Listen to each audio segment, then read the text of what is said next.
Welcome to my course, Game Development Basics, Week 4, Lesson 6, House 1 Puzzle. In the last lesson, we created a puzzle in this first house, which we called the light puzzle. For the next lesson, we're going to create another puzzle in this house, and this one's going to be a little bit different. And depending on how you may feel like this one is a little bit easier or maybe a little bit harder. But we're going to continue to build upon those skills of using event dispatchers and interfaces. For this puzzle, I've created two assets that'll be free for you to download. The first one is this safe that has this door that can open. We're going to use the same breaker that we used in the last video to open and close this door, and we're going to have it set to a timer. And inside the safe, I've created another asset, and it's just this little key. And this key will be in the safe, and when the player interacts with it, they'll pick it up and they'll be able to use this to unlock the doors to the other house. And this is how it'll all look. So when the player goes into house 1, they'll find a hidden switch that will open the safe. And the safe will close again after 5 seconds. The player will need to grab the key from the safe before the door closes, and this will allow them to unlock the doors of house 2. Let's start by importing our assets. I'm going to create a new folder. I'm going to call this Safe Puzzle. And we'll import our safe and our key. And now that we have those assets in, let's create a blueprint for our safe. We'll select Actor and call this BP Safe. We'll need some static meshes. So let's create 3. And we want them all nested into each other like this. And this one will be the safe. The next one will be the door. And the last one will be the combo. And I'm just going to set up all these assets really quickly. And I'm just going to select a different material for these.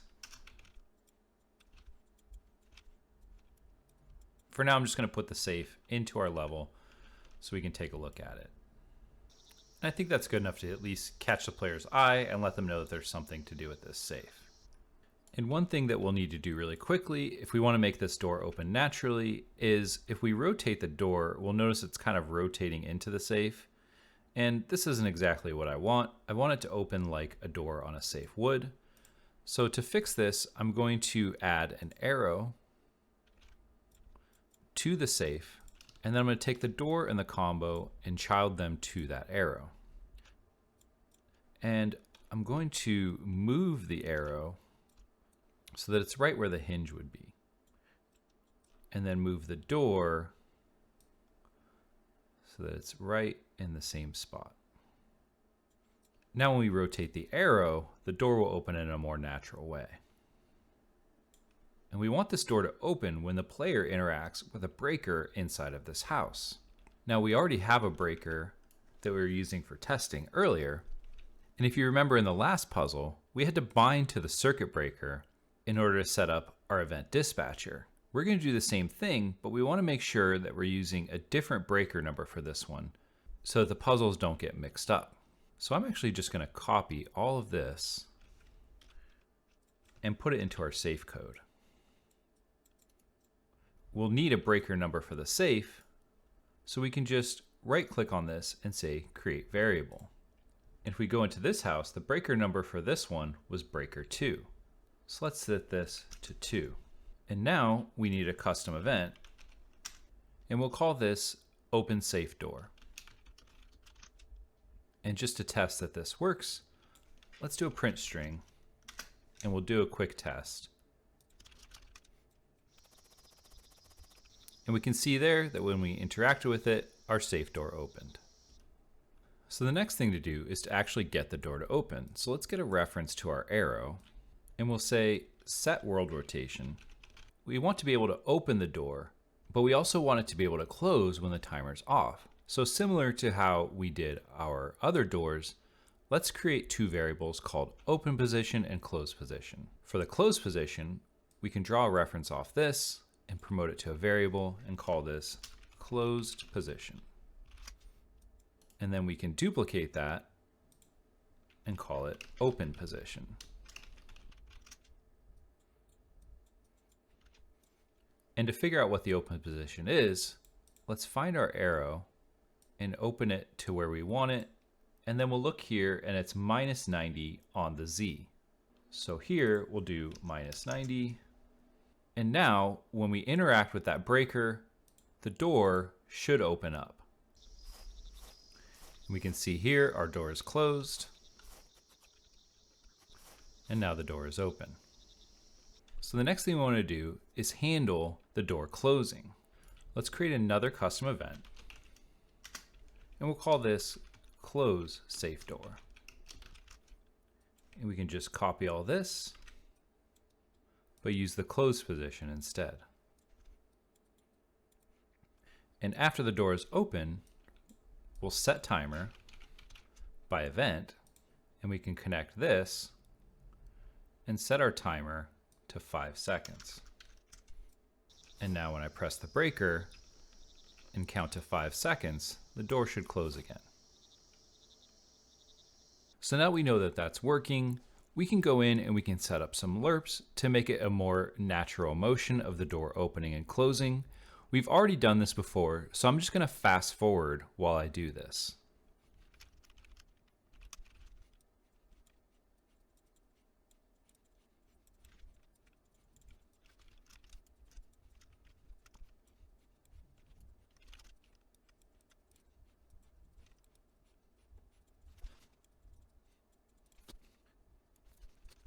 And now we have our lerp to open the door, going from the closed position to the opening position.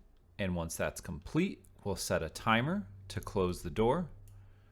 And the closed door will also do a lerp going from the open position to the closed position.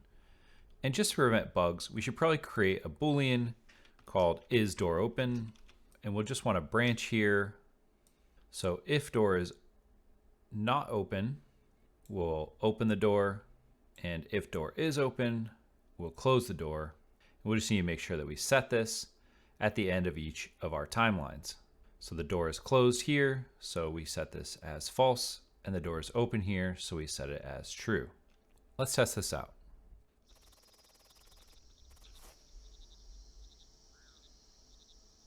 So the last piece we need for this puzzle to work is the key. So let's create a new blueprint. And this will be an actor, and we'll call this BP key. Let's add a static mesh, and we'll find our key. And I'm going to use gold so it stands out. And we want the player to be able to pick up this key. And for this, we can use our interactable interface. So if you remember, we'll go to class settings, add an interface, and we'll add BPI interactable. We'll implement this event. And what do we want to do when the player picks up this key? Well, we're not creating an inventory for this game, although you could if you wanted to do that. Since this is pretty simple, really all we need to do is unlock the doors to the house. And if you remember, our house has a variable called isDoorLocked.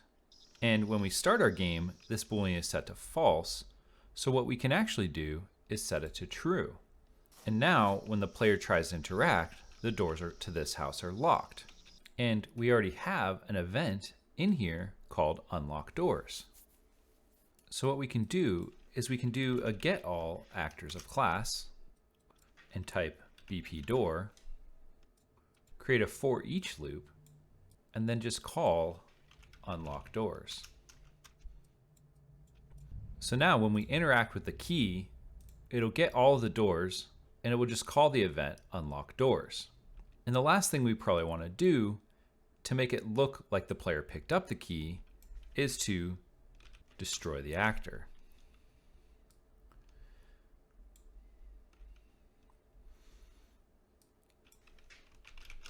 And just to show that this is working, let's do a little print string. And we'll print, you picked up a key to the player's screen. And we just need to put a key inside the safe. And one bug I already think we're going to have that I'll show is that I don't think we'll actually be able to interact with the key inside the safe because the collisions of the safe are not set to allow us to do that. So it's not even letting me interact with the key. To fix this, we need to go to our safe and we'll remove the collisions, and then we'll set convert boxes to convex. And it's going to ask us, are we sure? And we'll say yes. Now we're going to be using these complex collisions that I'm showing here. And to show that, we can just go to show and select complex collision. Now, when the door opens, I should be able to interact with the key that's inside. Let's test this out. And there we have it. We were able to pick up that key. And if we go to our other house, the doors are now unlocked. So now our safe puzzle is working. If you wanted, you can spend a little bit more time cleaning this up. For instance, if you didn't want to have a print string, you can create a widget that says you picked up a key that shows for a brief time when the player picks up the key. Feel free to take this upon yourself, or do any other thing that you would like to clean up this puzzle a little bit. In the next video, we're going to be working on getting our gate to open when the player completes the final puzzle, and this will allow us to escape the level. Our game is really starting to come together, and we almost have a working game loop.